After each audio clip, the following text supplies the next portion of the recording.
رسميا فيورنتينا يقدم عبد الحميد الصابري.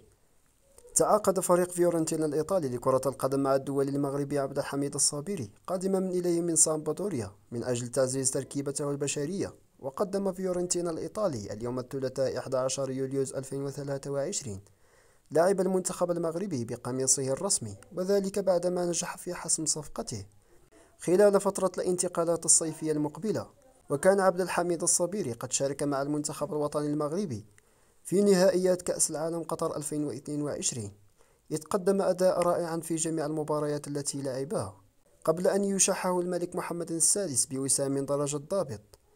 يشار إلى أن فيورنتينا الإيطالي يضم ضمن صفوفه الدول المغربي الآخر سفيان أمرابط، الذي تلقى بدوره مجموعة من العروض الاحترافية خلال فترة الانتقالات الصيفية الحالية.